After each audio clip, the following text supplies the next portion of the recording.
Magandang tanghali Pilipinas. Gaya ng nauna kong sinabi, Ano yan dyan? Ano nangyari? Ano yan? Ba't hindi nag-i-inform? Ano nangyari? Ano yun?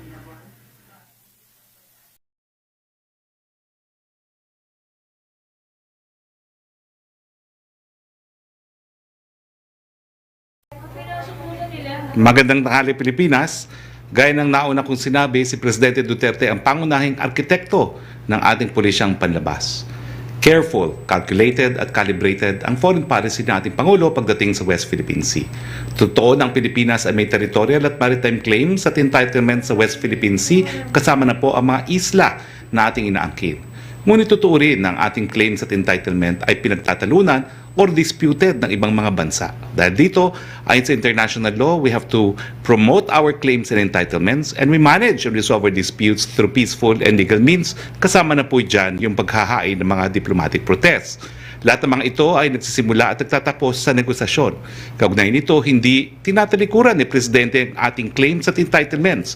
Ang totoo, ang Pangulo at ang kanyang administrasyon ay paulit-ulit na sinasabi ito sa bilateral talks kasama ang China at sa multilateral fora katulad po ng UN General Assembly. Hindi nakakatulong ang mga outbursts po ng dating Supreme Court Justice Carpio at dating DFA Secretary Del Rosario. Maging ang kanilang demand na hardline all-or-nothing policies na ang resulta gaya ng turo ng kasaysayan ay walang mararating o hindi kaya o kung kaya ay mag-udyok ng gera. Ito mismo ang iniiwasan po ng ating Pangulo. Dapat alam ito ng dalawang opisyal, lalo na ni dating Supreme Court Justice Carpio na isang abogado at si dating DFA Secretary na naging top diplomat natin. Itigil na nila ang kanilang panlilinlang sa taong bayan sa kanilang mga illegal, impractical at irresponsableng pananalita. Hindi sila nakakatulong. Hayaan na nila si Presidente na may foresight, information at mandato ayon sa ating saligang batas na gumawa ng sound foreign policy decisions. Sa usaping bakuna naman po tayo. Dumating nung Sabado, 1 ng Mayo, ang 15,000 doses ng Sputnik V sa Pilipinas. Ang Gamaleya or Sputnik V, ang pangalawang government-procured vaccine na dumating sa bansa. Ang ibig sabihin nito ay mayroon na tayong 3 brands sa ating vaccine supply inventory. Magiging pilot run itong unang batch ng 15,000 doses para sa paghahanda natin sa pagdating ng 485,000 doses ngayong buwan ng Mayo. Kailangan natin ito para ma-assess ang logistics capability natin, lalo na highly sensitive vaccine ng Sputnik 5 na kinakailangang ma-store sa negative 18 degrees. Mamaya ay makakasama po natin si Dr. Nina Gloriani, DOST Vaccine Expert Panel Head para sa iba pang mga detalye. COVID-19 updates naman po tayo. Nasa 8,346 na po ang mga bagong kaso ng COVID-19 sa bansa ayon sa DOH May 2 Case Bulletin. Patuloy ang pagtaas ng mga gumagaling. Nasa 966,080 na po ang bilang na nakarecover, samantalang nasa 17,431 ang binawian ng buhay. Nananatiling mababa po ang ating case fatality rate na nasa 1.65%. Ang world average po ay 2.1%. Patuloy ang pagbaba ng aktibong kaso ng coronavirus base sa datos ng DOH ng COVID cases sa buong bansa. Ito ay kukumparahin ang mga bagong kaso noong April 25, May 1 kumpara noong April 18 to 24. So tignan po natin ito, no? Kung titignan nyo po, talaga naman pong ang average numbers noong April 18 to 24 ay 9,068.42 at ngayon po ang average cases ay 8,205.7. Usapin naman po, unahin natin po ang NCR. Sapat na ba ho o kulang na ba ho ang ating mga kama sa ating mga hospital? Unahin po natin ang NCR. Ang ICU beds po natin ay 70% utilized. Ang isolation beds natin ay 50% utilized lamang. Ang ating ward beds ay 62% utilized. Ang ventilators na utilized ay 54% lamang. Sa buong Pilipinas, 64% po ang ICU beds na utilized. Ang isolation beds ay 45% utilized. Ang ating ward beds ay 51% utilized. Ang ating ventilators ay 43% utilized. Sa iba pang mga bagay, ngayong araw at 3 ng Mayo, ating ginugunita ang World Press Freedom Day. Sabi ng Pangulo, ang selebrasyon ngayong taon, and I quote, affirms the Philippines' commitment to protect press freedom as a public good and as an indispensable requirement of a vibrant democracy. Samantala, mariing kinukundina ng Pangulo ang pagpatay kay Mr. Mariano Antonio Cui III, Consultant for Hospital Operations ng Negros Oriental at dating Chief of Staff ni Congressman Jules Ledesma. Inatasan ni Presidente ang NBI na imbestigahan ang pagpatay na ito at parusahan ng may sala at mabigyan ng katarungan ang pamilya ng biktima. Nakikiramay po ang Presidente sa pamilya at sa mga taga-Negros dahil alam po namin na mahal po itong si Mr. Cui sa buong probinsya ng Negros. Dito po nagtatapos ang ating presentasyon. Makakasama natin ngayon po ang ating Philippine Ambassador to India, Ramon Bagatsing, ating Treatment Czar, Yusek Lipodo Vega, at Dr. Nina Gloriani, DOST Vaccine Expert Panel Head. Unahin ko na po si Ambassador Bagatsing. Ambassador, good morning to you in India, if it's morning in India. Pero tatlo po ang aking katanungan. Unang-una po, inaasahan po ng taong bayan ang 40 million na Novavax. Dahil po sa mga pangyayari sa India, dapat bang asahan pa ang 40 million po na Novavax? O ito buhoy apektado doon sa deklarasyon ng mga opisyales sa India na nagbabawal panandalian ng export ng mga bakuna?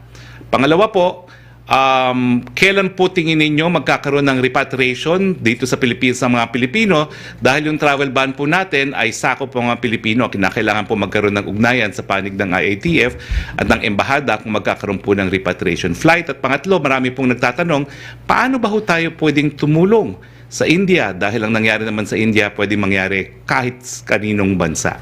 The floor is yours, Ambassador Ramon Dondon Bagatsing. Gandang tanghali sa inyo dyan, Secretary Roque at sa ating mga kababayan.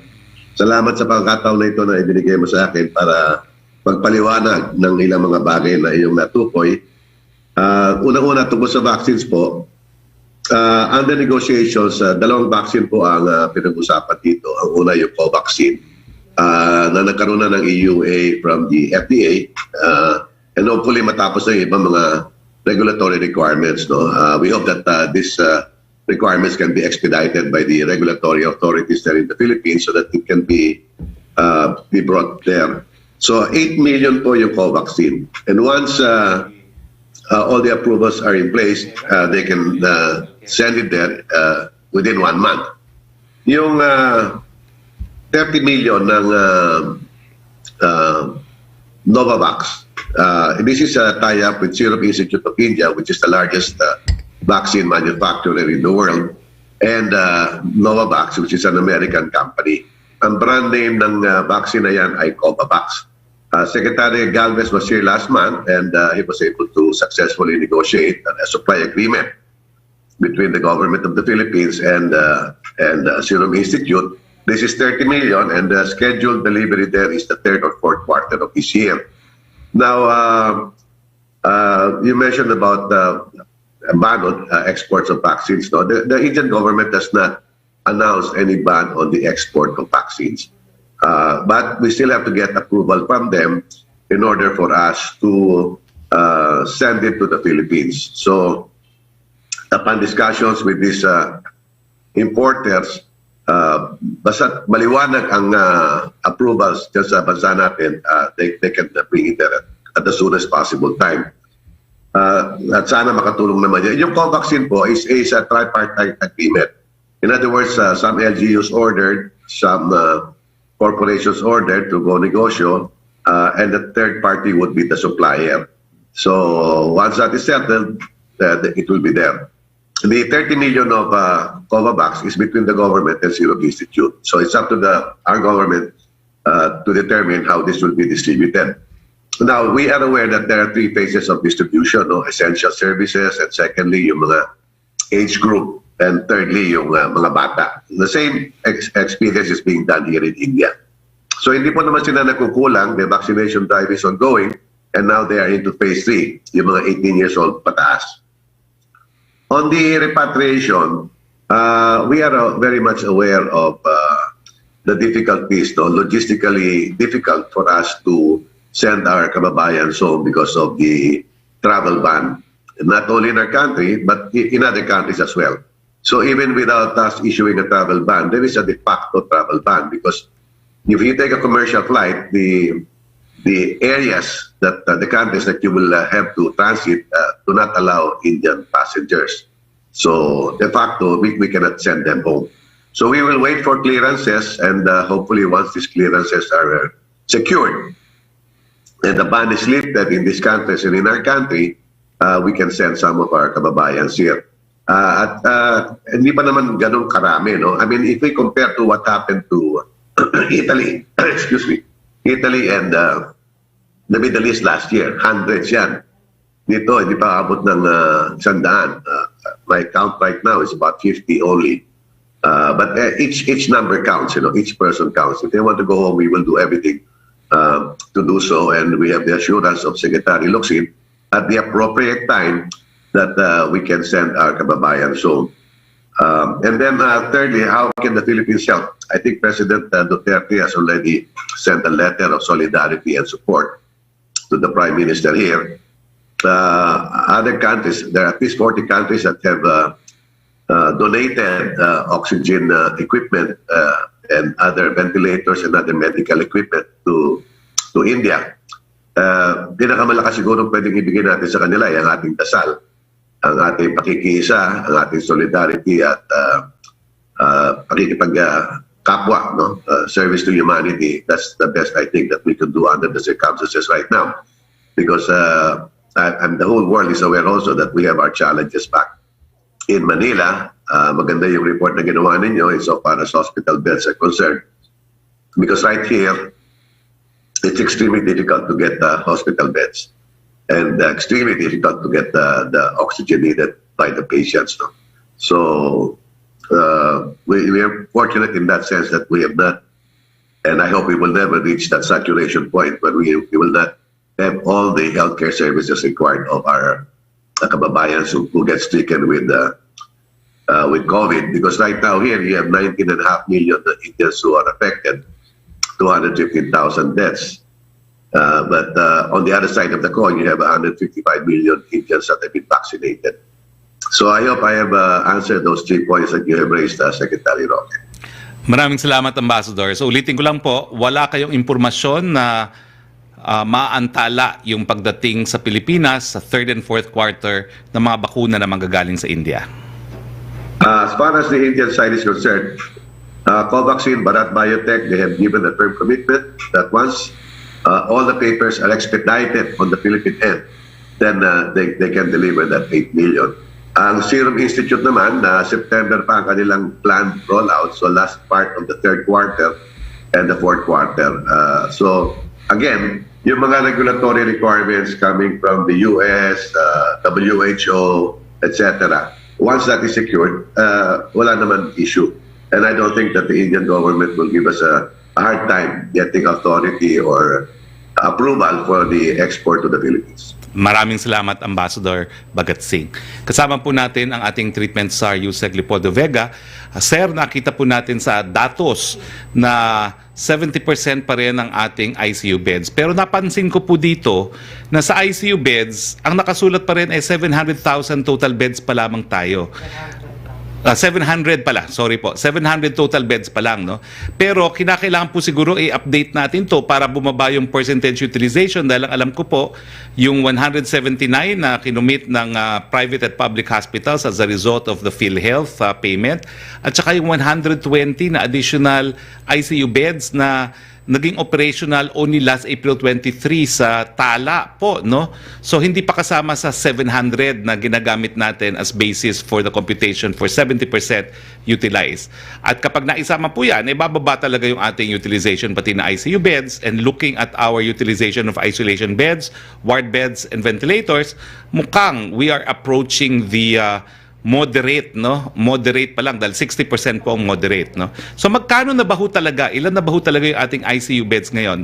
Dahil ang nakasulat po sa datos ng DOH hanggang ngayon is 700 total beds lang po. The floor is yours, Yusek Vega. Nakamute, Yusek Vega, nakamute. Good afternoon, SPOX Harry, and most especially to Ambassador Bagat Singh in India right now. And to all the listeners and viewers, First, allow me to mention that for the last 2 months, talagang hinahabol natin ang bed allocation for the COVID patients that we have here in NCR, Region 3 and Region 4A.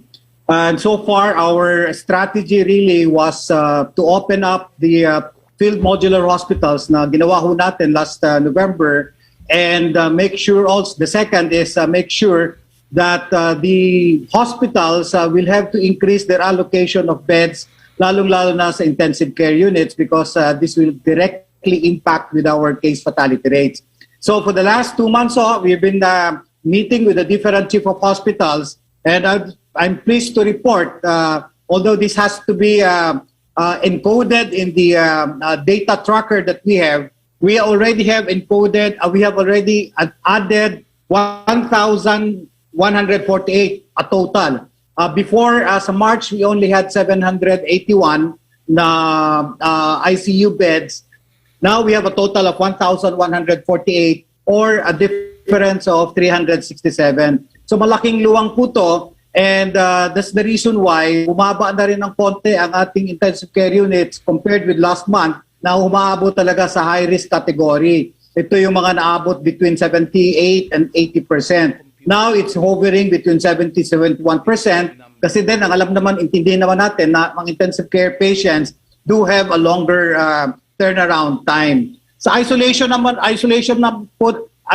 beds naman natin, we also increase the hospital beds, kasi alam natin na there are also moderate cases na nag-ano din, they are increasing because of the increased number of positive cases. At saka meron ding step down ang serious patients to moderate bed to an isolation bed, to consider them as moderate. So nakapagdagdag ho tayo ng 554 beds compared with last month.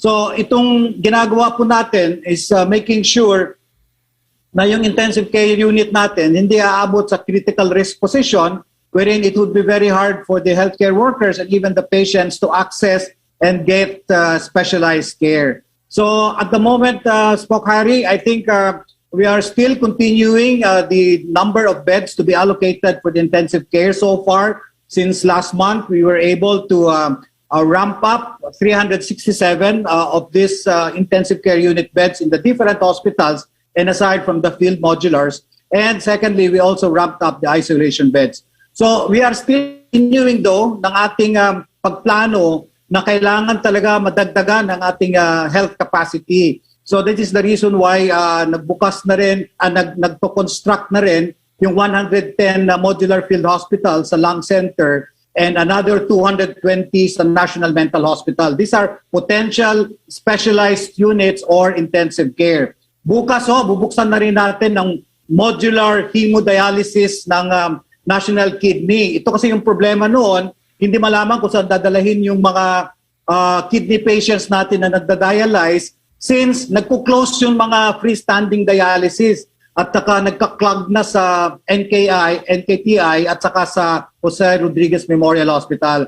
So this is the reason na bubuksan din natin tomorrow yung modular hemodialysis, especially for COVID, sa NKI, capable of handling mga 25 beds, pero kung 3 shifts siya, abot ng mga 60 patients per day. So ito yung malaking increase sa number of allocated beds natin, and very specific for COVID-19.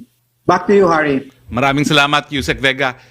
Yusek, kailan po kaya ma-adjust yung mga datos ng DOH to reflect the additional beds? Kasi po sa mga panahon ngayon, may mga kritiko nagsasabi na we're even worse off than India daw. No? So kinakailangan mapakita natin yung tamang utilization rate, lalong-lalo na ng mga ICU beds natin. So itong figure po ng DOH, kailan kaya nila papalitan na sa hanggang ngayon po, 700 pa lang ang ICU beds natin sa Metro Manila at 1,900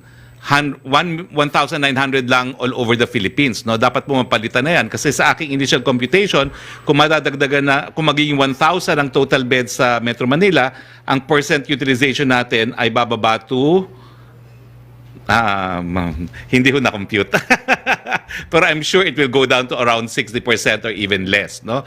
So, kailan po kaya i-amend ng DOH itong mga total beds available for purposes of computing utilization rate? Actually, ginagawa na yan, Secretary. In fact, last week, nag-usap na kami sa mga hospital chiefs. Kasi itong pagbago ho nito, kailangan po nila i-manage sa kanilang data bed tracker na sa kanila. So we have informed yung mga data managers po nila ng lahat ng mga hospitals and sa NCR to be consistent in the number of beds and the number of severe cases that they have. So ultimately ang maipalabas namin na out of since last month na meron tayong 781, we have already expanded the allocated beds for ICU to 1,148. Or an increase of 367 beds po, Secretary. So sana po ma-reflect na ito sa official datos ng baka mamaya nasa 50% utilization rate na lang po tayo na ICU beds. No? One last point po, nung ako po mismo ay naging biktima ng COVID, ay syempre po maraming nagsasalita na hindi raw makapasok ang mga pasyente sa ospital. Pero ang katotohanan, kung titignan po natin ang datos, sapat naman po ang mga kama natin, no? Pati sa ICU beds. At ang sinasabi po namin palagi dito sa ating press briefing, dapat tumawag doon sa One Hospital Command Center. So ito po, nagdial kami sa 155. DOH protects your personal information in accordance to the rules and regulations set by the Data Privacy Act. So ibig sabihin, nakukontak naman po yung 1555 na hotline po natin. No? So ang tanong ko lang po is, nung mga panahon po, right after my COVID, nagdagdag po ng 50 call centers ang MMDA at plano pong magdagdag din ng 50 ang DOH. No? Na nakapagdagdag na ba ho tayo ng 100 na call operators para sa ating hotline for the One COVID hotline? Spokari, thank you. Pero alam mo, sa itong One COVID Referral Center natin or the One Hospital Command, kailangan talaga ma-update yung human resource at saka pangalawa yung technology. So sa human resource naman, nakahandle kami ng interviews, siguro may mga 85 nakapasa ho sa interview for possible deployment na po yan for calls for the receiving or call agents for the One Hospital Command. Pangalawa po, nag-i-improve na rin yung aming upgrade sa aming telecommunication. Kasi naka-hook up na kami sa DICT at saka sa PLDT po. Binigyan kami ng managed services through subscription na mag-open ng more lines. So yung 1555 po, yan ang initial namin. Pero pag once na ma-connect na talaga yung aming bagong hotline number na direct na sa One Hospital Command, ay magiging 1554 na yan. Pero we will announce it later because it still needs the connection. Pero as of the moment, we're trying to improve our function, our services po, to make sure that we will be able to connect the patients with us and do the coordinated and referral to Oplan Kalinga or to the different hospitals.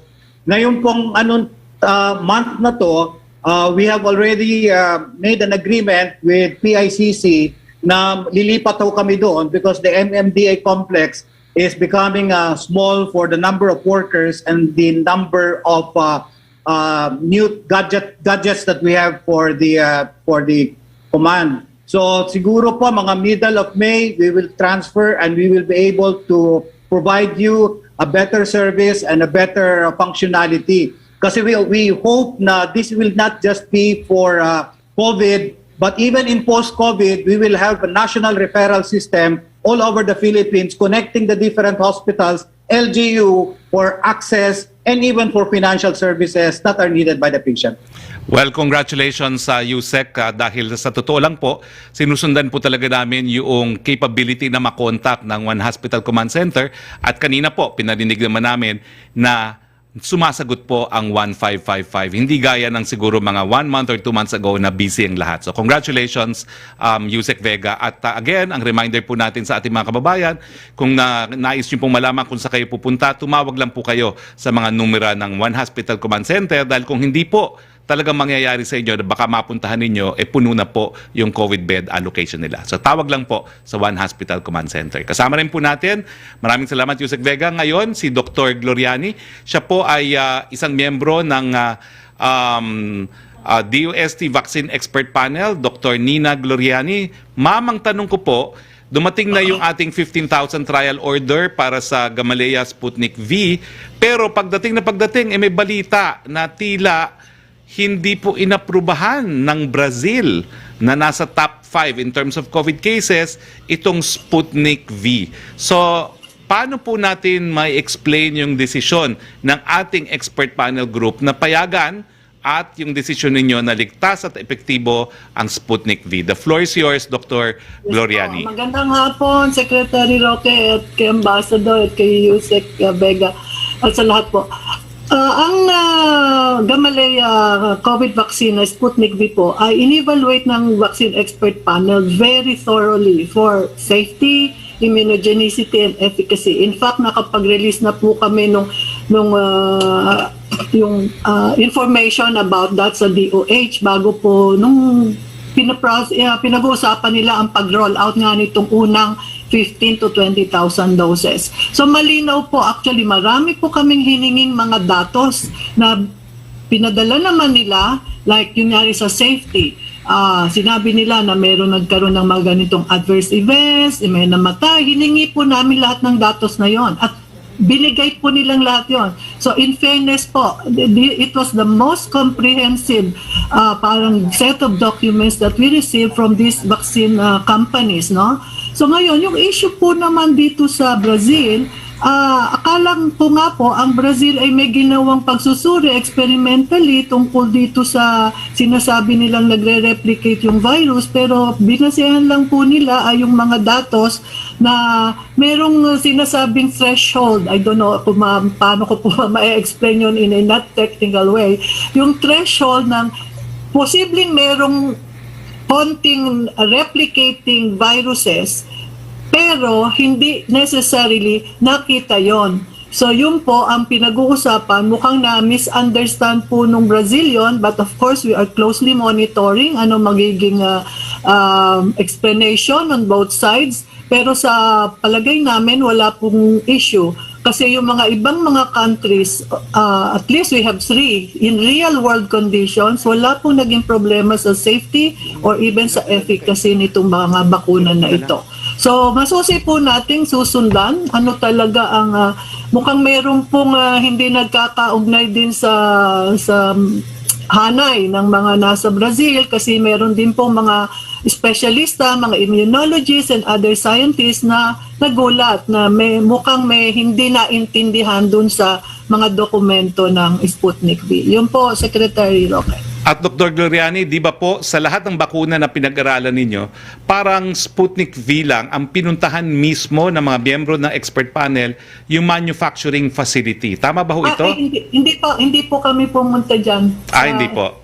Kay Ambassador kami pumunta. Okay. Maraming salamat po. Okay, now bago tayo magpatuloy, no, just yung computation po at 700 beds at 70% utilization, kung gagawin po yung 1,148 total beds, ang utilization rate po ay bababa po ng 42.68. Okay, pumunta na po tayo pero Dr. Gloriani, may isa pa akong tanong sa inyo.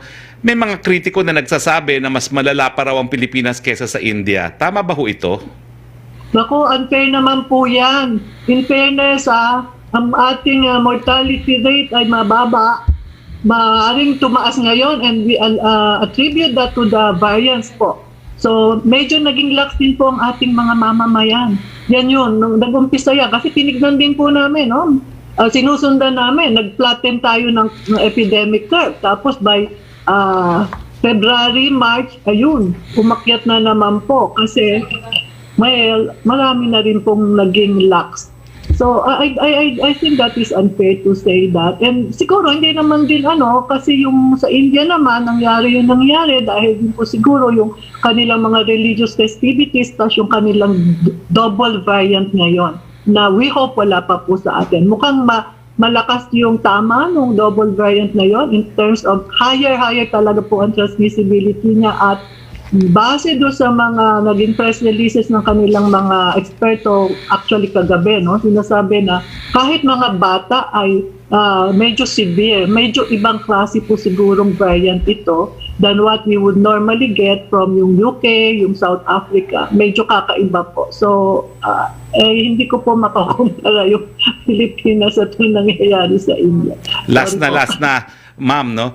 Meron pong report na isang pulis na namatay matapos siya maturukan ng Sinovac. Meron na ba hong ebidensya na yung pagkamatay nitong pulis na ito ay dahil po sa Sinovac? Iimbestigahan po, sir, yan ng ating NIFIC kasi yun yung agency natin, National Adverse Events Following Immunization Committee, na titingnan yan. Well, hindi po natin ina-expect na kahit sino na nabakunahan ay mamamatay. Maari pong meron yan ibang kondisyon na nakapagdulot nung yung to be a heart attack or something, pero hindi po related. Pero titingnan po. Maraming salamat, Dr. Nina Gloriani, Department of Science and Technology, Vaccine Expert Panel Head.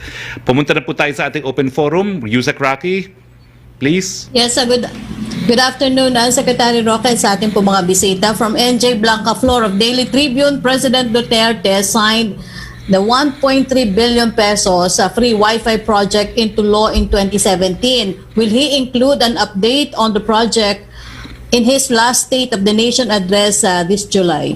Well, I have a personal interest po dito sa libreng Wi-Fi dahil ako po'y naging pangunahing autor ng libreng Wi-Fi na batas, no, noong 17th Congress. At ang tapatan lang po mula noon hanggang ngayon, talagang medyo nakakabahala po yung bagal ng pag-implement itong libreng Wi-Fi, no?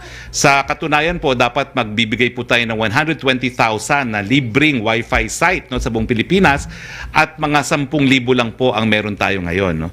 Kaya nga po yung mga tanong dito tungkol sa di umano itong foreign contractor neto ay nagpasok ng mga imported component na undervalued at na nagtangkapan na manuhol. Well, ganito po ang posisyon natin dyan, no? Yung kontrata pong yan ay pinasok pa sa panahon ni dating Acting Secretary Yusek Rio, at ito po ay in cooperation with UNDP. Now, we had high hopes po dahil nandiyan naman po yung mga multilateral agencies dyan na mabilis yung rollout, no? Pero mabagal nga po, no? And with this latest controversy, ang position po talaga ng Presidente at ng DICT ay itigil na yung involvement nitong current contractor na foreign contractor neto at ibalik na yung mga pera na naibayad na sa kanila dahil po pwede na pong ipagpatuloy yan ng ating DICT. Yung mga panahon po yan na tinuloy yan dahil nga po wala pang kakayahan yung ating DICT mismo magpatayo nitong mga libreng Wi-Fi sites neto. Pero ngayon po, may ganyang kakayahan na mag-rollout ang DICT at sa katunayan po na sa taong 2020 alone, nakapag-install po ang DICT ng 500% more Wi-Fi sites compared dun sa mga total na in-install ng itong foreign contractor nito from the year 2015 to 2019. So ang current status po niyan, well, bilang isang pangunahing autor ng batas, syempre po, hindi tayo happy. Kinakailangan, ang pangako natin, libreng Wi-Fi sa lahat. Dapat magkaroon pa rin ng katuparan sa administrasyon ni Presidente Duterte, and we have 1 year to go. And considering na 10,000 palang sites po ang natatayo out of 120, kailangan double time talaga. Pero with the recent performance of the ICT na 500% ang kanilang mas maraming sites na naitayo compared to the past 5 years, no? 2015 to be accurate, no? Ako nawala na. But I think for the past 5 years, we have confidence po na kung hindi man maabot yung 10,000, close to 10,000, makakabit natin. Kasi po, talagang yan po yung inaasahan lalong-lalo na ng mga millennials sa Pilipinas, at importante po ang Wi-Fi talaga na isang human rights na po yan. Karapatang pantao na po yan. Ang tawag po dyan, right to connectivity. So asahan nyo po na habang nakaupo pa si Presidente, siya naman po ang nag-certify urgent ang batas na yan, kaya naipasa ko ng mabilis po yan sa mababang kapulungan. Titignan naman po natin kung talagang mapapatupad natin yan, no? 10,000 sites installed, 120,000, so 110,000 sites left to go. Pero sa bilis naman po ng galaw ng DICT ngayon, we have confidence that we can meet at least close to the target, if not 110,000 more sites. Second question po niya, the BOC caught Speedcast, the contractor daw po tasked to import the telco equipment needed for the Wi-Fi project, undervaluing its shipment and bribing customs workers to get away with it. As far as Palace is concerned daw po, should the government suspend or kick out Speedcast from the project for allegedly violating customs laws? Yan po ay iimbestigahan ng DICT. Pero syempre po, may penal clause na tinatawag ang ating Customs and Tariff Code na meron ding kriminal na parusa doon sa mga lalabag sa Customs and Tariff Code at kasama na po dyan yung mga nag-undervalue. No? Kasi technical smuggling po yan kung nag-undervalue. Pero gaya ng sinabi ko po kanina, talagang hindi po happy ang gobyerno sa performance nitong ating contractor. Pasensyahan na po, no? But as an author of the free Wi-Fi law, di po katanggap-tanggap, no, na many years after we passed this into law, 10,000 sites pa lang ang kakabit. So, I think ang position po ay gumawa na ng hakbang ang DICT na ibalik na nga po yung mga sobrang bayad na naibigay dyan sa foreign contractor na yan, bayaran sila sa mga na-install nilang site, pero ngayon po mas mabilis pa ang DICT mag-install ng mga libreng Wi-Fi site. Yung third question po nila, the heads of the Senate Committee on Public Services and the House Committee on Good Government and Accountability have expressed their intent to probe the Wi-Fi project over alleged smuggling, bribery, and negligence on the part of the DICT. Will the Palace launch its own investigation? Yes, it's being investigated now by the DICT, and we support any further investigation to be conducted by the legislative branch of government as part of their oversight functions. Thank you, Secretary. Maraming salamat, Yusek. Punta tayo kay Mela Lesmoras, please. Hi, good afternoon, Secretary Roque at sa ating mga guests po. Secretary Roque, unang question lang po on OFW concerns. Sa Malacanang side, ano po kaya yung latest orders ni Pangulong Duterte para nga ma-ensure yung kapakanan ng ating mga kababayan abroad, like sa India and other countries may COVID-19 surge, and even sa Hong Kong may nakaambang forced COVID-19 vaccine requirement po? Well, unang-una po, no, we ask our OFWs, of course, na sumunod po doon sa mask, hugas, iwas, kasi yan lang po talaga ang sandata natin. Pangalawa, naghahanda na nga po tayo nung mga hakbang para sa repatriation, gaya ng sinabi ni Ambassador Rabon Bagat-Singh, pero I think there will have to be a minimum number, di ba po, Ambassador, no? Para tayo maka-charter ng eroplano, no? At iiwi sila, no? At siguro po, it will be sometime in the future kasi the total ban is until the 14th. Pero that's only like, 12 days to go, 11 days to go, matatapos na rin yung ban. Pangatlo po, iniinganyo po natin ating mga OFWs na magpabakuna rin po sa kung nasaan man sila, kasi alam ko po, ang pagbabakuna naman ay sinasakop ang lahat. No? We are not safe until everyone is safe. No? Yan po ang motto sa buong daigdig. At pang-apat po, ay meron naman po tayong consular at iba pang assistance na binibigay para dun sa magkakasakit at babawian ng buhay. No? Napakalaki po ng ginagastos natin ngayon para sa pag-uwi ng mga OFWs natin na nawalan ng trabaho, at handa pa rin po tayong iuwi ang lahat ng gustong umuwi, lalong-lalo na yung mga nagkasakit na, pero siyempre po, no, may limitation, kinakailangan ma-observe muna yung mandatory quarantine period bago po ma-repatriate. No? So yan po, wala pong tigil, at nung last time po, sinabi ko nga po, halos 10 bilyon na ang ating nagastos para po tulungan ang ating mga OFW sa panahon po ng pandemya. Opo. And may second question, Secretary Roque, on COVID-19 vaccines po. Meron po kaya tayong specific date na inaay na ito ang pagdating ng mas malaking bulto ng Sputnik V vaccines? And idagdag ko lang, Secretary Roque, kasi dati po nasabi ni Pangulong Duterte na ang preferred vaccine niya ay from China or Russia. Ngayong malabo pa yung detalye sa Sinopharm, magpapabakuna na po kaya si Pangulong Duterte using Sputnik V naman po? Sa una, tanungin natin si Ambassador, no? Kasi ang dumating is 15,000 from the initial 500,000, or, hindi pala, sorry po, si Ambassador pala is from India, no? So anyway, ang date po, alam ko, it's within the month of May. Di ko lang po na memorya kung kailan, no? Pero importante po na magkaroon tayo ng trial order kasi negative 18 to 20 Celsius po ang temperature requirement ng Sputnik ng Gamaleya V, no? Kaya po sa Metro Manila ibibigay po yan. Bukas po, magkakaroon tayo ng on-the-site briefing sa Parañaque, isa po dun sa syudad na kung saan gagamitin po nila itong Sputnik V. So, Mayor Olivares, kasama po namin kayo bukas.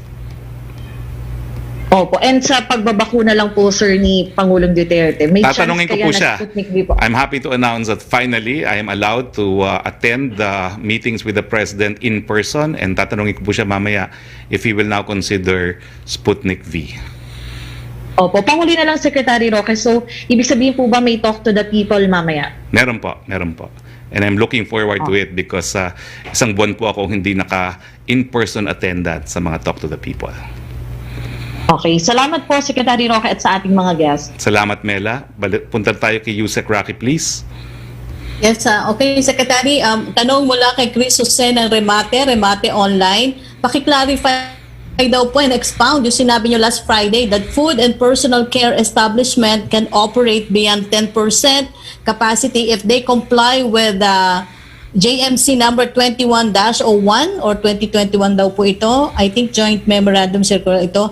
How hard is it to comply with this circular? Pahingi rin daw po ng examples. Hindi naman po mahirap yan, no? Unang-una, kinakailangan lahat po ng regulatory requirements ay at registration ay complied nung establishmento, no? Kasama po dyan mga mayor's permit, mga DTI SEC registration or DOT accreditation. Pangalawa po, dapat gumagamit sila ng staysafe.ph or kung anumang contact tracing tools na integrated sa StaySafe, no? So importante po yan.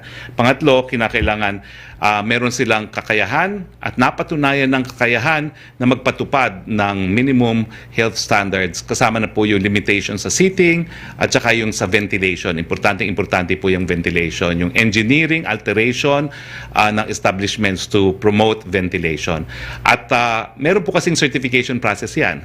Kung meron talaga silang napatunayan kakayahan na, bibigyan sila ng safety seal. Kaya nga po sinasabi natin sa ating mga kababayan, let us patronize po yung mga establishments na meron ng safety seal dahil napatunayan na po yan na may kakayahan silang magpatupad ng minimum health standards.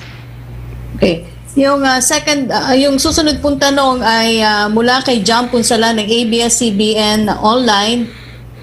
Das Malacanang approved daw po DFA Secretary Locsin's statement that China should get the F out of the West Philippine Sea.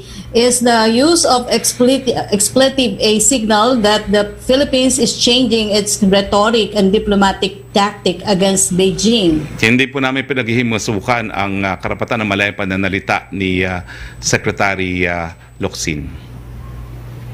Thank you, Secretary. Punta po tayo kay Hannah Sancho, please.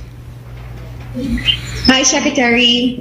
Good afternoon po. Good afternoon, Hannah. Secretary, yes, sir. Yung grupo po ng mga nurses po, sir, ininadaing po nila yung hindi po pantay yung sweldo po ng mga nurse 1 at nurse 2. Sinasabi rin po nila hanggang ngayon, hindi pa rin po sila nakakatanggap na benepisyo po tulad ng mga food allowance. At hiling po nila na kung maaari ay makipagdialogo po sila sa Department of Budget and Management. Ano po ito po ng palasyo po, sir? Well, siguro si Yusek Vega. I'm sorry, Yusek Vega, no? But I have to put you on the spot dahil you're also acting OIC as Yusek for Finance ng DOH. So ang tanong po nila is again, number 1, yung difference ng sweldo sa nurse 1 and nurse 2 at saka yung hindi natatanggap na anong allowance? Food allowance? Food allowance and hazard pay din po, And sir. hazard pay. Yusek Vega? Okay, thank you Hannah for the query. Alam nyo yung starting position talaga ng nurse 1 as abided by DBM because of the Supreme Court ruling. Nurse 1 becomes from 11 to salary grade 15. Ito po yung victorious na yung pagpasok ng nurse 1 entry level, pero na-distort po yung pay grade nila kasi halos pareho na sila ng nurse 2. Ito yung sinasabi ng Department of Health na we need to adjust the nurse 2 position into a higher level grade para hindi naman sila pare-pareho ng nurse 1. So yung aming ngayon proposal for a higher salary grade for nurse 2 is with DBM right now kasi hindi kaagad magkaroon ng resolution dahil kailangan nga daw, sabi ng DBM, a legal basis to do that. And we're also writing the Senate committee sa Congress, both houses, para malaman din yung situation wherein the nurse 2 should have a higher grade position. And that is the position na actually ng Department of Health na dapat mas mataas ng salary grade yung nurse 2 position.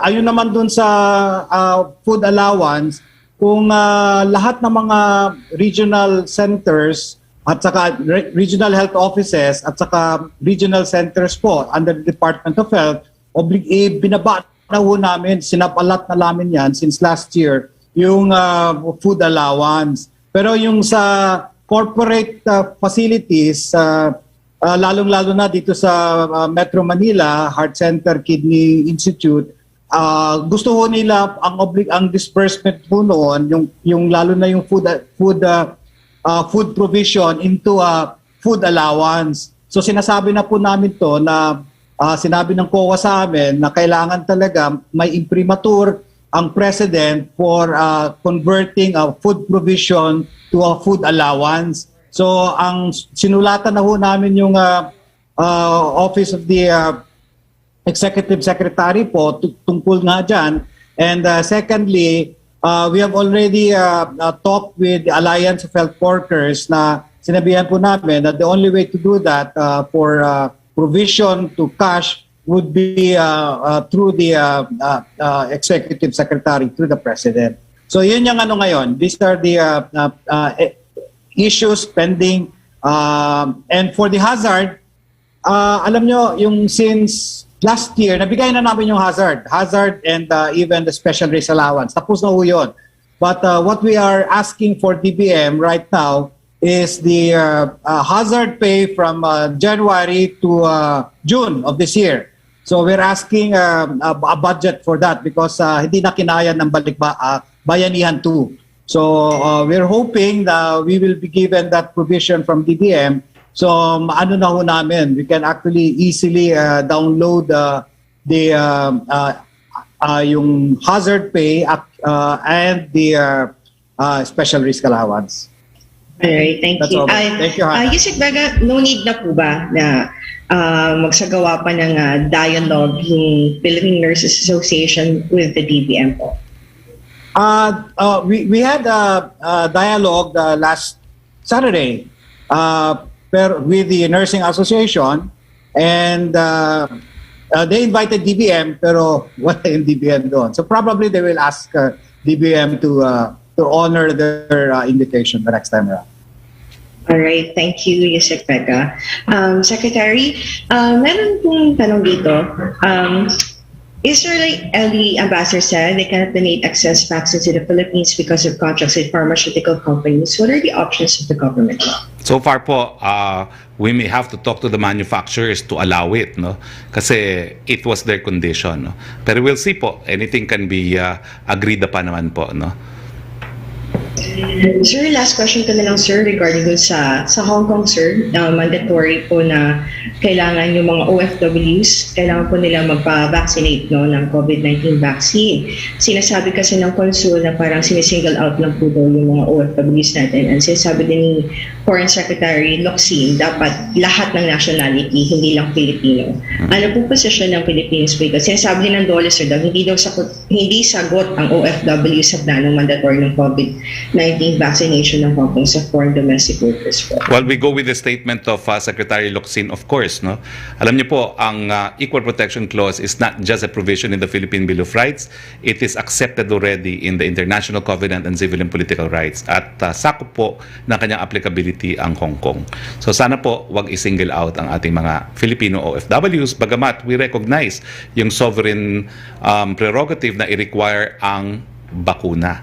Let me tell everyone po na we have an early 1905 case na sinustain po ng Korte Suprema ng Pilipinas ang mandatory vaccination against smallpox as forming part and parcel of police power. Pero pati po ang exercise of police power, it must be done in a manner na lahat po ng tao ay sasakupin. Huwag naman pong magkakaroon ng singling out.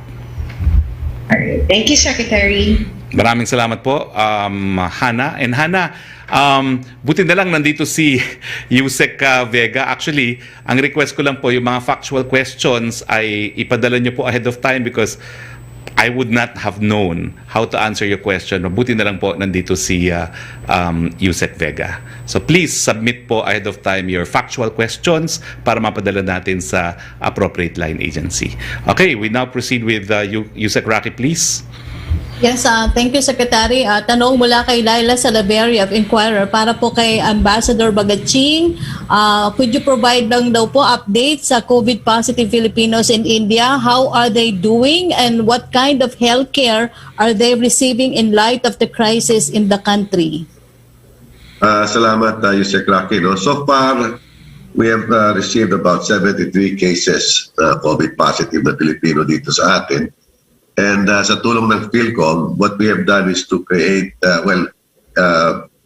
provide them all the information and the numbers that they can communicate with the embassy. Importante is access and the lines of communication are open. So they can get in touch with us through Facebook and then our email address. And PhilCom here have put up a chat group. And because of that, sa tulong ng DFA, we have arranged a system where yung mga COVID support group ang tawag dyan, in terms of medicines and supplies and food requirements, we can address their issues. No? Kasi napakalaki ng India. You know, it would take you 2.5 hours to fly from Delhi to Chennai. So we have satellite groups of Filipino communities. At nag-text siya, nag-chat group kami, sinasabi ito sitwasyon ng isang Pilipino.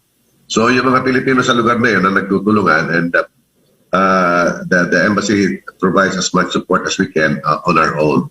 But we have the go signal from the DFA that we had a town hall meeting last Friday with the Filipino community here. Nag-usap-usap sila.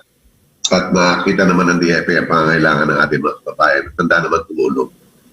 So with that, very, very good coordination and support ang nakukuha namin from the PhilCom, the DFA, and the embassy. Thank you, Ambassador. For Secretary Roque, how does Malacanang view the report that 25 billion in calamity funds from 2020 and 2021 were still unutilized as of March, as these are still pending approval? Why is this the case when spending these funds is supposed to be urgent in this time of a pandemic? Well, unang-una po, ayon po kay Secretary Wendell Avisado, and I will quote him, yung mga calamity funds pong yan ay release as the need arises. We cannot just release without any reason or justification. Yung natural calamities daw po ay hindi nangyayari sa isang beses lamang, so kinakailangan i-release po yan kapag naghumingi po in response to a particular disaster or natural calamity. Now, at syempre po, yung pag-release niyan ay meron ding approval ng ating presidente. Nasa Mayo pa lang po tayo. So, yung budget sa 2021, syempre po, nandyan pa yan. Dahil hindi naman dapat gastusin lahat, no? Dahil baka mamaya, yung ibang aberya mangyayari sa 2021, wala na po tayong pondo, no? Now, si Yusek Halad naman po, who is head of NDRMMC, ay kinontak din natin. At ang sinabi po niya in response to the headline article sa isang periodiko ngayon, sinama daw po kasi dun sa halaga na allegedly unspent yung budget for 2021, and as explained by Secretary Wendell, syempre kinakailangan hindi mo gastusin lahat yan dahil yung calamity funds mo for 2021 is until December of 2021. Pero ito po ang breakdown na binigay sa akin ni Yusek Halad, ang head po ng NDRRMC.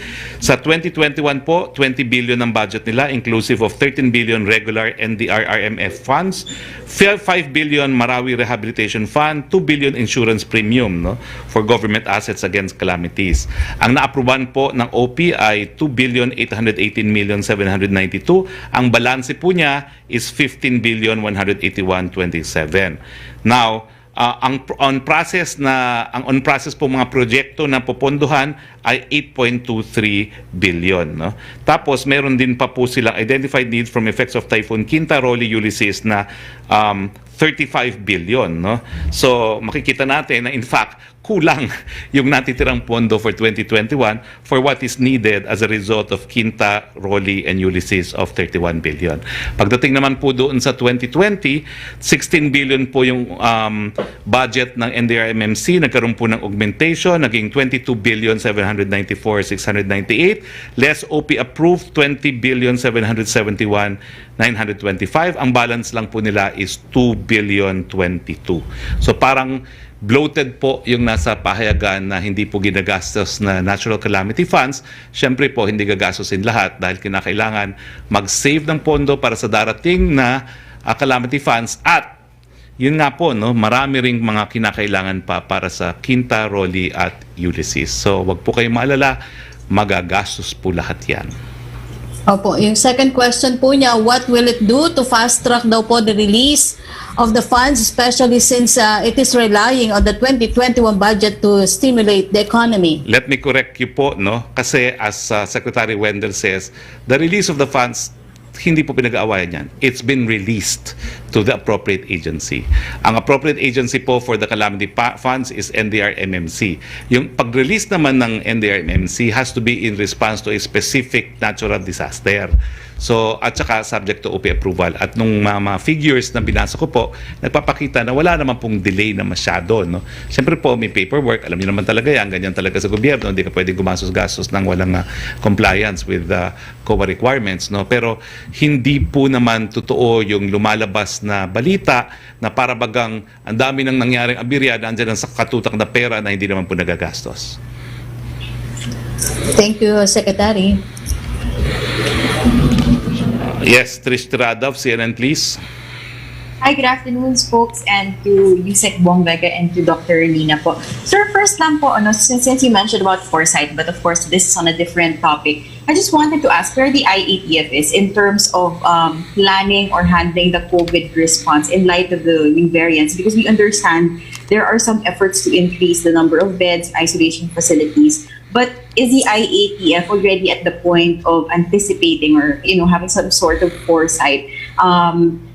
Yung sa scenario na nangyayari, for example, in India, should worse come to worse, do we have a plan A or plan B? Have we or are we securing medicines and oxygen tanks already in case of a worst case scenario? I will respond to that first. Nakita niyo po na with the additional ICU beds that we have, bumaba na po to 42% ang utilization rate natin. Although this is subject to verification kasi ako lang nag-compute. Kasi nga sa datos ng DOH, and let's flash that on the screen again, 700 pa lang ang ICU beds natin. This has been increased to 100. Now, are we going to stop at 1,000? No. We are proceeding to come up with additional ICU beds as mentioned by Yusek Vega, and Yusek Vega will confirm that ako na on my own, as a result of my own hospitalization experience, no, I'm pushing for at least 200 additional ICU beds. No? So that's part and parcel of the foresight. Kasi nga, we can never say if what happened to India will not happen. Kaya nga po tayo nagta-travel ban ngayon. No? Pero ang warning nga po ng WHO, kinakailangan isama rin sa travel ban yung mga lugar kung saan mataas ang traffic involving passengers from India. At kasama po dyan yung Middle East. So yan po ang problema ngayon dahil hindi naman natin po pwedeng iban ang mga bansa, ang mga biyahero galing sa Middle East, lalong-lalo na dahil ang dami nating OFWs doon. No? So, pero pinag-aaralan po ngayon yan. So yung pagdadagdag pa, pagpapalaki ng ating healthcare capacity is the long-term plan right now because we all know that it's cheaper to invest in health infrastructure rather than to close the economy muli. So I think that with the additional beds that we have provided, no, I think pagdating po ng 14 at the end of the MECQ, there will be confidence in announcing another qualification, for classification, no, for Metro Manila and the surrounding provinces. Perhaps si Yusek Vega could add to what I just said. Ano daw yung mahakbang na ginagawa natin by way of foresight to address an India-like pandemic?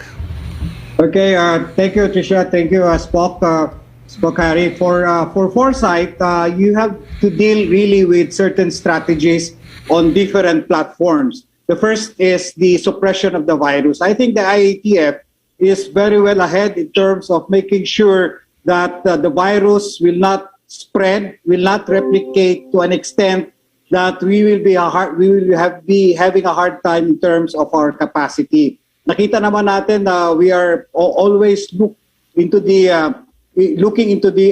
angle that if we have to do general quarantine or enhanced quarantine, this has to be based on the data that we have on the ground. So foresight in the suppression means, especially with the IATF, that they're always looking for data that the variants should not spread, they should be contained, and the PDITR, especially for contact tracing, isolation, and testing must be there. In other words, expanding the isolation, contact tracing. So I think the IATF has been always on that strategy. The second strategy or the platform that we should look into also is in the health capacity, meaning to say the number of beds, the number of isolation facilities and quarantine. I think for the longest time, we've been trying to adjust, especially since learning from the last pandemic, how we can best improve our health system's capacity by improving on our infrastructure and making sure we have the desired human resource and, of course, the technology or the equipment for it. And I think that the last foresight that they're also looking and strategizing is really on vaccination. And you can see that the plans of the vaccine cluster is in a list wherein they have been trying to program and plan for the different vaccines that are coming, because our vaccination can really start as much as we would like to do if the supply is there. And so, but they have been planning for this, since last year. So in other words, for me, the IATF has always been on the forefront in terms of strategizing, especially on those three fronts, on how best we can resolve this pandemic. Thank you, sir. Sir, just a clarification dun po sa nabanggit ni SPOX na another classification for NCR+. How likely is it that we're going to shift to GCQ after May 14, given the higher number of beds or higher number of healthcare capacity by that time? We still have to make sure that the number of cases has really decreased, and that our efforts to suppress the virus is there, and the transmission rate is below 1 or even below a minimum figure, to make sure that the virus or the variant doesn't replicate. So we'll see, and what the trend would be at that time, and the IATF will actually decide, especially on the attack rate, and of course the 2-week growth rate and the health capacity of the region or NCR. Thank you, Sec Vega. Sir, next question maybe for Secretary Roque. Sir, si Ambassador Bagaching mentioned that, or to Ambassador Bagaching po, no? He mentioned that the Bharat Biotech can immediately ship out the vaccines once all documentary processes have been expedited. What's keeping the processing of COCO vaccine documents long, and considering, sir, na may EUA na siya, especially ngayon na may directive din po si Pangulo na hindi dapat tumagal ng 3 days yung pagpuproseso ng mga dokumento or yung mga regulatory work po. Ambassador Bagatsing? Yes, thank you. Well, my information is that there's still one document required by the FDA to have a full approval for the EUA of Bharat Biotech for the vaccine, Covaxin. And the other requirement, I believe, was on the Department of Finance review on their pricing scheme.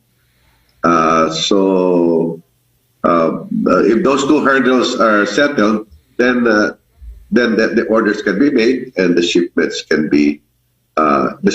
follow. So yun lang po ang balita ko na regulatory requirements na kinakailangan pa nilang tapusin. Pero sir, when do you see it happening? And 8 million isang dadating po ba yun? I mean, probably this month.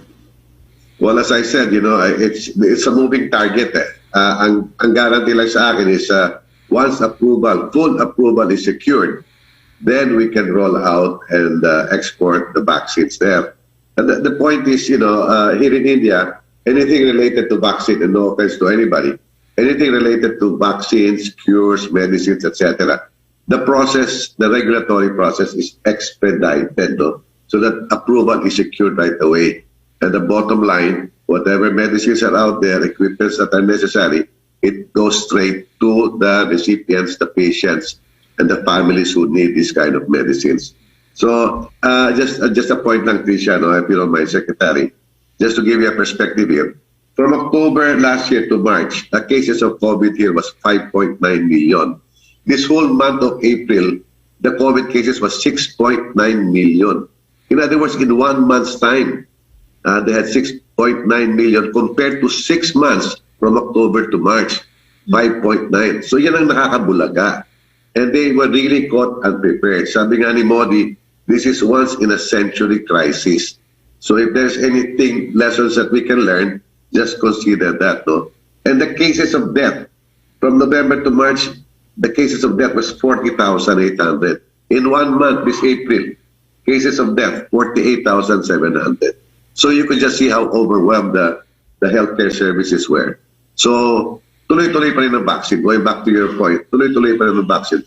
Importante talaga na one way or another, mas strengthen natin ang ating immune system through these vaccines. Thank you. Thank you very much, Ambassador. Secretary Roque, just one last question for you. Si General Sinas is retiring this week, May 8th. Who will be the next PNP chief? Will the President be making the announcement soon? Will there be an extension? And sino po yung mga contenders natin ngayon? I know he has made a decision, but I'm not at liberty to announce anything unless I have the paper, the appointment paper. And this is a well-established practice of my office.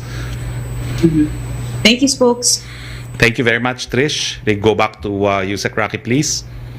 Yes, thank you, Secretary. From Adrian Ayalin of ABS-CBN, may mga binuksang industriya under MECQ pero wala pang bakuna ang mga economic frontliners. Binuksan sila kasi kailangan pero paano daw po ang protection nila? Mask, hugas, iwas. At pagdating po ng bakuna, idagdag ang bakuna. Yung una pong tanong ni Kylie Atienza ng Business World ay nabanggit niya na Secretary sa tanong ni Laila Salaveria, yung unutilized fund. Pero ang kanya pong follow-up, in a tweet yesterday, former Socio-Economic Planning Secretary Ernesto Pernia said the government's lack of sense of urgency has clearly shown in responding to and managing the pandemic.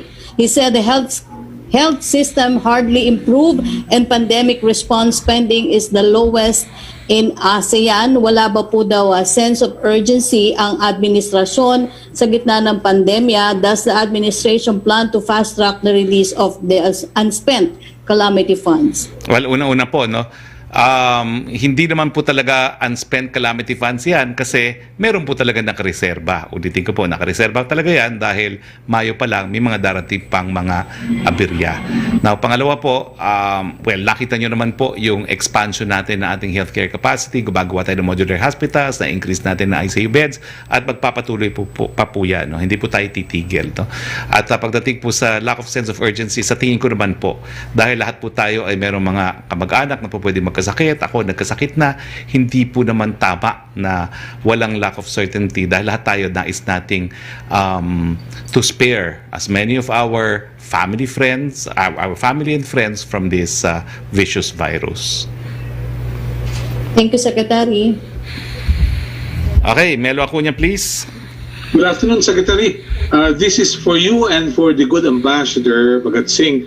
Do you see scenario similar to Australia where Australia barred Australian nationals from returning to their country from India? Those who will violate will either be fined or jailed. Do you see such a situation in the Philippines? Well, alam niyo po, may ruling na tayo, no? Manglapus, Marcos versus Manglapus, na the right to return is a human right. Pero, it is subject to police power. So yung ating quarantine restrictions has also been recognized by the Supreme Court as a valid exercise of police power. Pero sa tingin ko naman po, ngayon yung ating travel ban which applies equally to Filipinos, no, is a similar measure adopted by the Philippine government. Kasi dati-rati talaga, dahil sabi ni Presidente, walang Pilipinong gusto umuwi na po pwedeng pigilan, may exception tayo sa mga travel bans to allow the return of Filipinos. Pero pagdating po dito sa India, for the first time, wala pong exception. No? Pero, syempre po, mananaig pa rin yung puso ng ating Presidente para sa ating mga OFWs. At ang nakikita ko po, baka nga po makakauwi na yung ilang mga Pilipinong gusto makauwi, pero subject to stricter quarantine dito sa Pilipinas, including full 14-day quarantine regardless of their PCR results. Yeah. Mr. Ambassador, there are 1,319 Filipinos in your area of responsibility with 73 afflicted with COVID-19. What are the chances of seeing them returning to the Philippines? Well, as soon as we handle those logistical difficulties, including the travel ban imposed by our government effective until May 14, no? And getting the go signal from Secretary Locsin, we will do our best to bring them home. Again, as I said, the easiest way is through commercial flights. And once the Middle East lifts the travel ban, because anywhere you go right now from India, via Hong Kong, via Singapore, or even via Australia or the United States, there are travel bans in these countries. So there is a de facto travel ban. So once these are lifted, these are the logistical nightmares we have to go through. Once this is lifted, then we can start the process of negotiations for them to come home. Worst case scenario, we have talked with our defense attaché airlines to a military plane to ferry our kababayans from here to Manila. Yeah, thank you very much. Secretary Harry, there are courses requiring practicum, like those who'd like to become teachers undergo practice teaching, and nurses are deployed to hospitals, or would-be nurses are deployed to hospitals. Don't you think there will be some changes in the curriculum, because it may in a way affect their training and education, Mr. Secretary? Well, I think it's case to case. In the case of yung medical schools, they have been asked for resumption of their internship, and of course, it is part of the national interest to make sure na meron tayong sapat na mga doktor, so pinapayagan po sila ng IATF. So lahat naman po na mayroong mga valid na dahilan para ipagpatuloy yung kanilang mga internship, mga practice teaching, lahat po sila po pwedeng humingi lang ng permiso sa IATF. I see. Yeah, for Undersecretary Vega, Mr. Undersecretary, good afternoon. Have you noticed any turnover or the speed of turnover of doctors, nurses, medtechs, and other professionals in government facilities over the past 12 months? Thank you, Mel, for the query. Right now, what we're seeing actually is internal migration coming from the private sectors to the government. There's a big difference in pay scale, no? Alam naman natin yan lahat.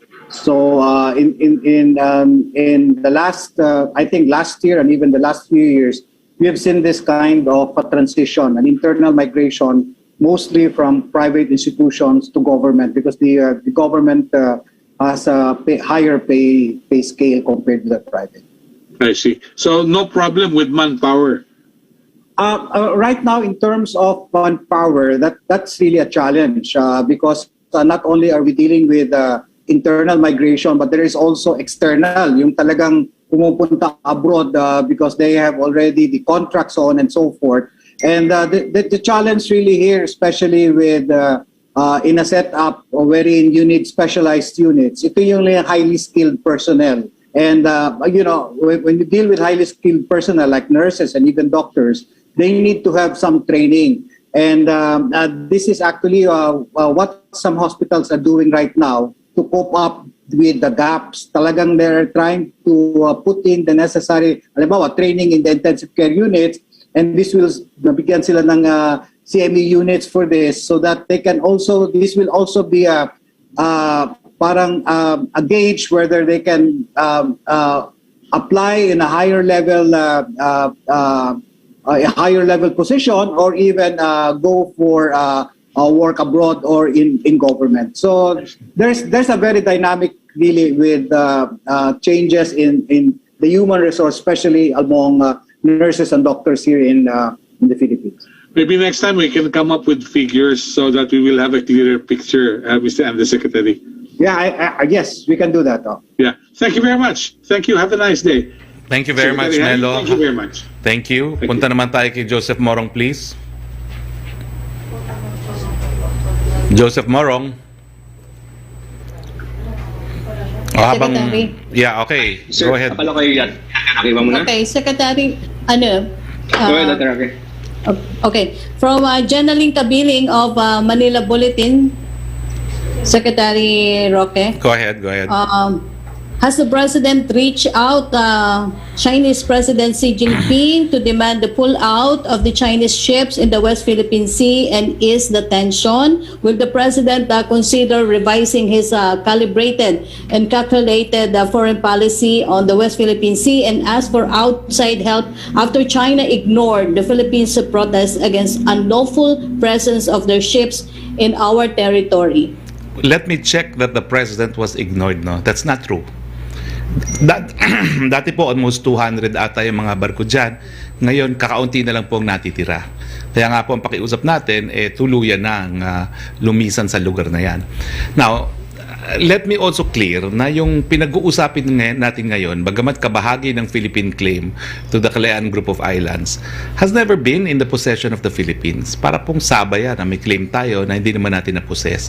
Yung area po ngayon na kung saan nagtipon-tipon yung mga mangingisda, yan po yung area kung saan malapit yung mga isla na pinag-aagawan sa parte po ng Vietnam at ng China. Okay? Siguro, dapat nga po ngayon, papakita ko lahat ngayon yan, pero masyadong mahaba yung aking PowerPoint presentation. Siguro po sa susunod na Lunes, no? Dahil bukas we are in Parañaque for the Gamaleya vaccination. No? So, hindi po totoo na inignore ang ating presidente. I do have some data here. Babasahin ko po ang data. No? Siyempre, hindi ko naman memoryado, pero in response to the Philippine President's message to the Chinese ambassador, ito naman po ang nangyari. No? And sandali lang po. Ito po. Okay, ang nangyari po dito ay mula po nung nagsalita ang presidente, ito 220 po in May, in early March, yung mga barko, no? Now, dahil nga po dun sa pag-uusap ni Ambassador Wang at ni Presidente, ay bumaba po yung mga numero. From 220, 136 po umalis. At saka, yung second batch, another 65. So kung i-add nyo po yung 136 at saka 65, hina ko talaga sa math, no? Dapat talagang, so 109, mga 100, 200 na yan, no? Ilan ba yun? 136 to 6 plus 65. Can someone please add? 136 plus 65. That's actually 11, 4, 201 po ang umalis from the original 220. So wag po nating sabihin in-ignore ang ating presidente, no? Kasi mga 20 na lang po ang natitira dyan, no? And I think that's 201 fishing vessels po ang umalis, no? And all because of the message of the president and the warm relations that we enjoy with China, no? Siyempre po, inaasahan natin itong mga boneto na mas marami pang fishing vessels na aalis dyan. Sa natitirang kakaunti, we're still hoping na aalis po sila. Okay. Yung second po niyang tanong ni Jenaline ay para po kay Ambassador Bagaching, pero nasagot na po niya ni Ambassador ito about dun sa assistance ng Philippines sa India at maging yung planong repatriation. Thank you, Secretary. Okay, Joseph Morong, please. Hi, sir. Good afternoon. Good afternoon, Ambassador, Dr. Gloriani. I have a short question lang po for Dr. Nina. Dr. Nina? Yes, Joseph.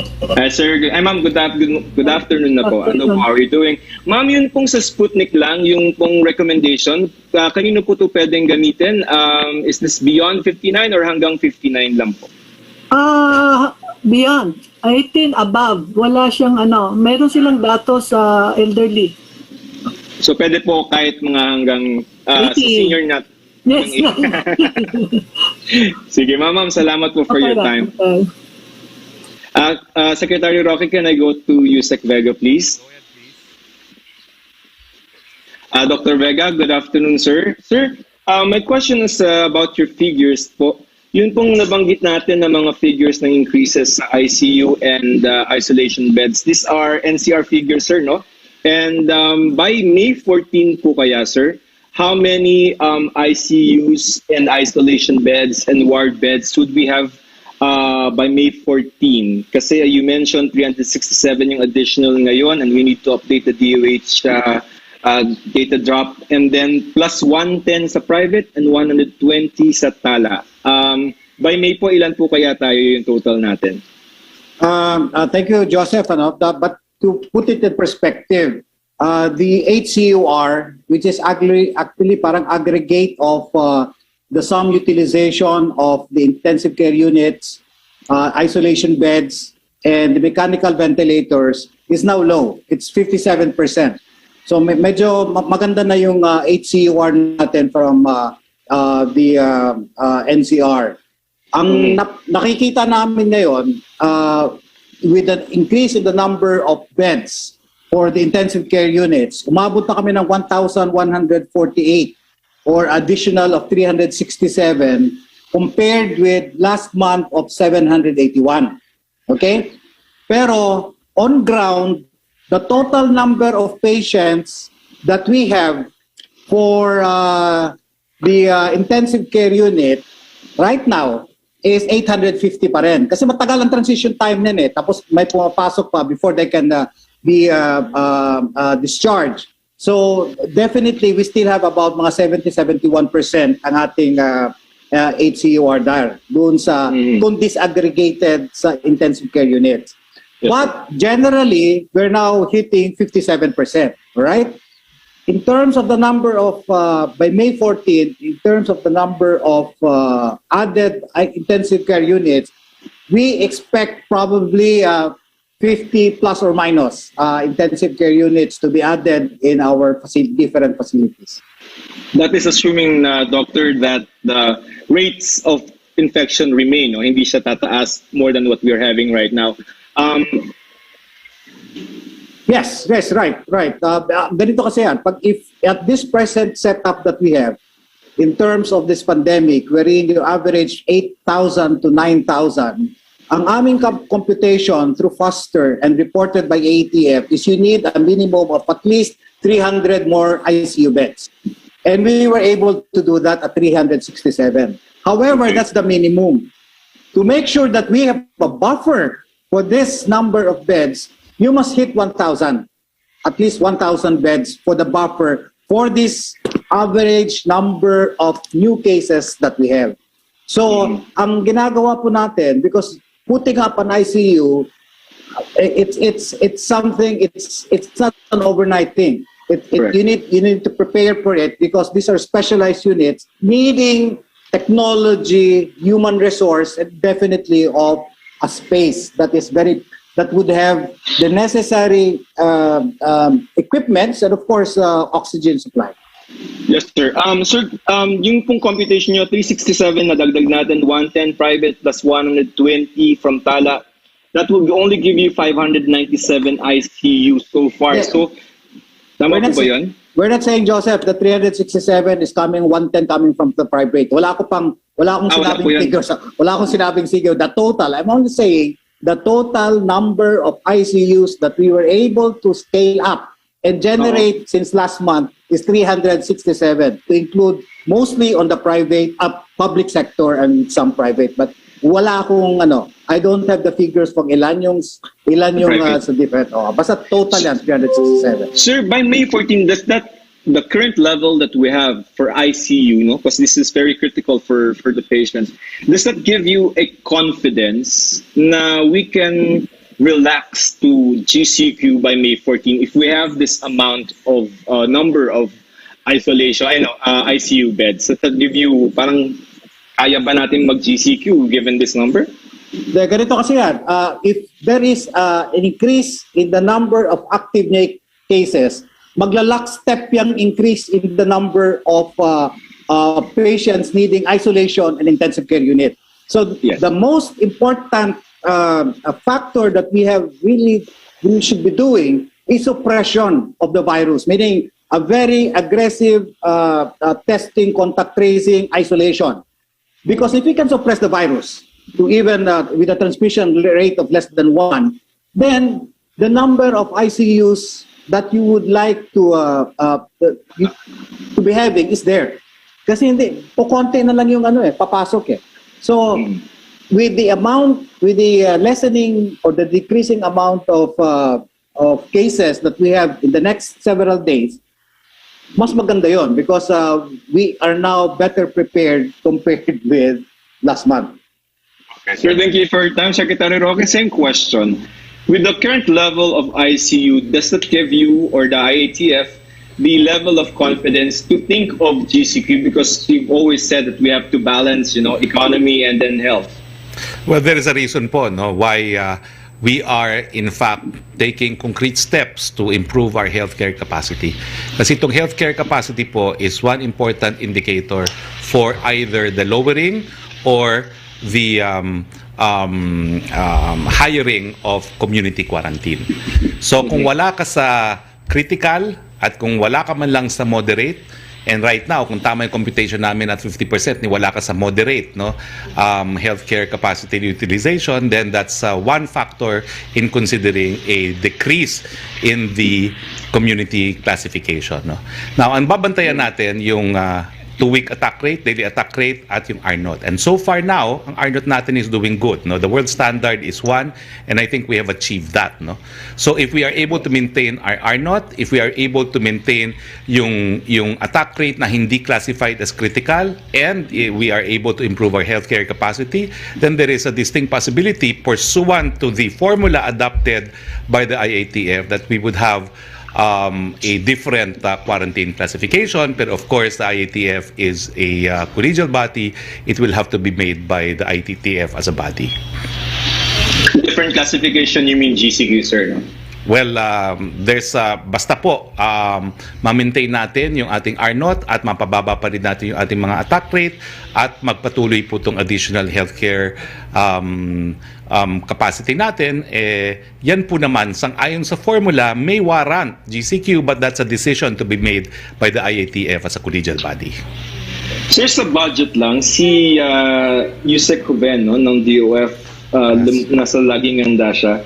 And then he mentioned that $18.4 billion yung utang natin, and out of that number is $1.2 billion dollars allotted for vaccines. Now, he said that the interest rate is 0.6 to 0.8% per annum. So would you be able to compute, sir? And can you give us the terms of payment? Ilang years po babayaran itong 8.4? And by the end of that term, how much would we have owed this multilateral sources and bilateral sources that he announced? Joseph, how I wish you asked that from the USEC in Laging Handa, but I'm not prepared to answer that now. Alam mo naman, mahina talaga sa math. Okay? Maraming salamat, Joseph. So yung Bayanihan 3 ba priority? Wala pa pong na-i-issue na certification. Maraming salamat, Joseph. USEC Roque, please. Yes, Secretary. Tanong ni Raquel Bayan ng PBS, paano daw po ang procedure kapag mag-lockdown ng isang government agency dahil sa COVID-19? Kanino i-address ang letter for clearance since sa GSIS QC ay may nasawi na due to COVID-19? Ang alam ko po, wala naman talagang complete lockdown. Meron pong skeletal forces sa mga tanggapan ng gobyerno. Opo. From Marisol Halili of TV5, Israeli ambassador said they cannot donate excess vaccines to the Philippines because of contracts with pharmaceutical companies. What are the other options of government? Ask and answered na po kanina.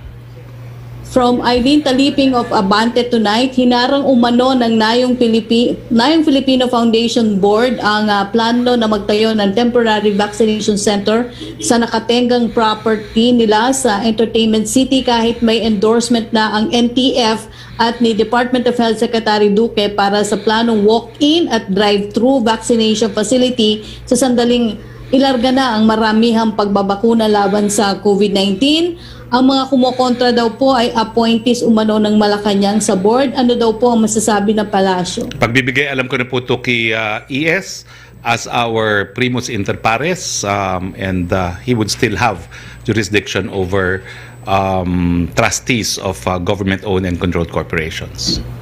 Okay, thank you, Secretary. Maraming salamat po. At dahil wala na po tayong mga katanungan, unang-una maraming salamat to Philippine Ambassador to India, Ramon Bagatsing. Sir, maraming salamat po. Ang dami naming nakalap na impormasyon sa inyo. Maraming salamat kay Yusek Leopoldo Vega.